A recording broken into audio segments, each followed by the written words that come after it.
Hey everyone, this is Ryan. In this video, I'm going to show you how to notify the user if they try to save data without required information being entered. On the screen, we have a few fields here that are left blank and they're denoted as being required.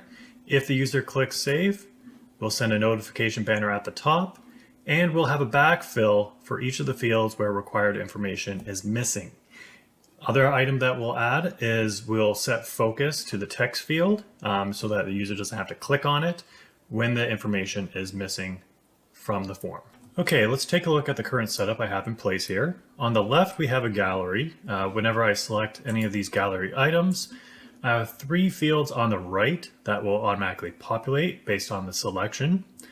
To the left, I have denoted each field as being required with a red asterisk. So that's one way to identify that a field is required.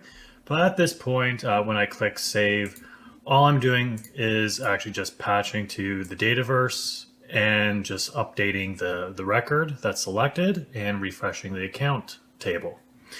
So what we'll want to do is, if a field happens to be missing that's marked as required, we're going to display a banner at top at first, and then we'll add some logic to show the fill in the background of that field as being red if it does not contain data.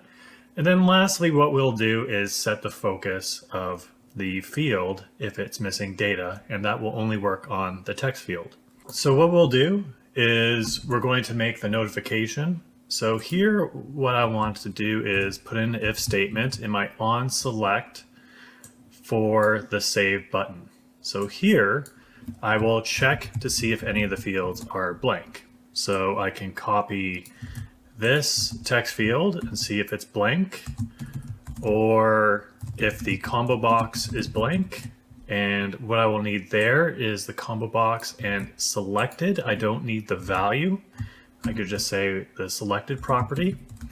And lastly, we could check to see if the date selected is blank.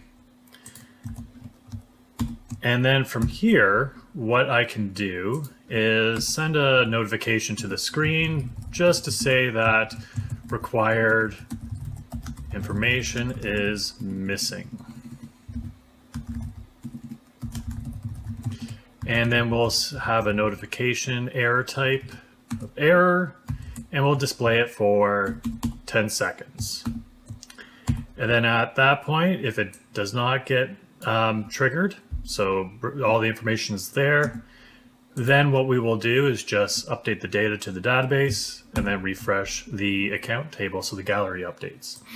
So here, if I press play, and what I will do is, simply remove AdventureWorks, okay? And if I click save, you'll see required information is missing.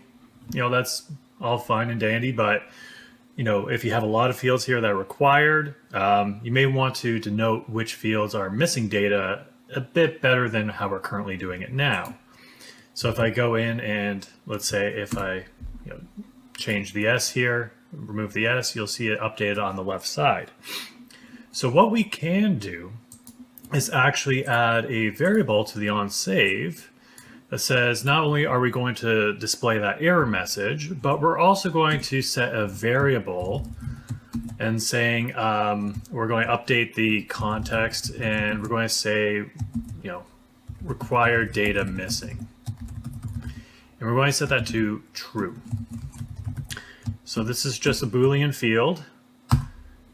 And otherwise, what we're going to do is set this to false down here, just to make sure that we always default it and have the complement if the user does have all the details. And then what we can do here is we can go to the fill property of each of these fields and say, if required information is missing, so if that flag is set to yes or true, and there's no data in the field, we're going to change the background color to a very faint red. So it's very noticeable to the user. So here, what we'll do is go to the fill property. You can see it in your selection or property list on the top left. And by default, it's usually white. So we'll keep that as is. And then from here, what we're going to do is saying where required, data missing is true. And we'll say is blank, and we'll use the self property. You don't have to reference the full name. And we'll say text is blank. And what we will do here is I have a color code that's available that's a bit easier to work with. So let me just grab that here. And we're going to show this faint red color. Otherwise, we will show the default, which is white in this case. So after that has all been added, one second, I have to close that up. And we should be in good order here. So what I can do is go to these other fields, the fill property, and update accordingly. So you can use the self on any of these fields, but you'll have to change the parameter afterwards. So for text fields, you have to use text. For dates, you have to use selected date. And then for the combo box, you will have to use selected. So we'll update these.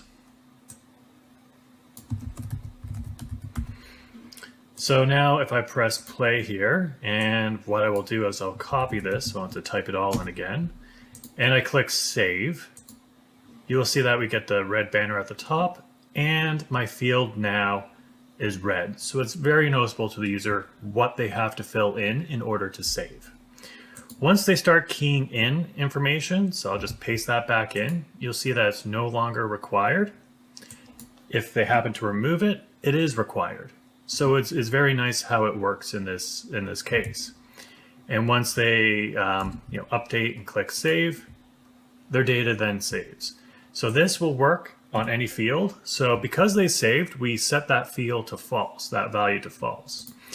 And you'll see how right now it's actually white. So we only want to show it, after they try to commit the data to the database and notify them that you have to fill this in.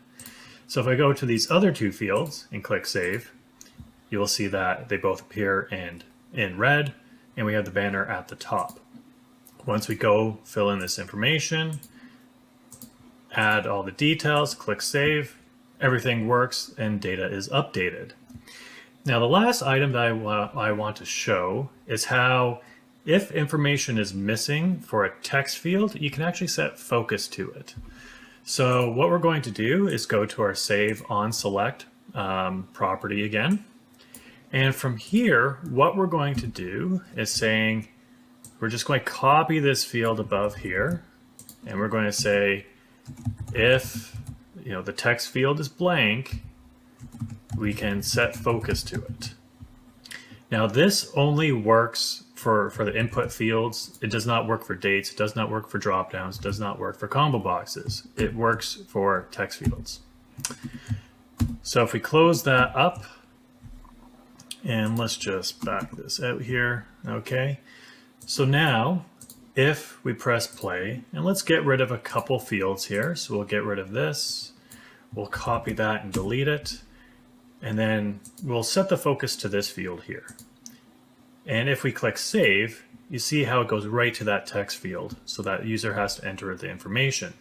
So that's great how it works, easy. And the user is able to fill in their information relatively quickly. And they don't have to look around on the form to see what information they have missed. So hopefully this will help you with your screens on ensuring that data is properly filled out by the users. And again, you can use this on save, or perhaps you have to go next to a new screen. You can use it in a variety of ways, but yeah, this gives you the foundation of implementing it on your end.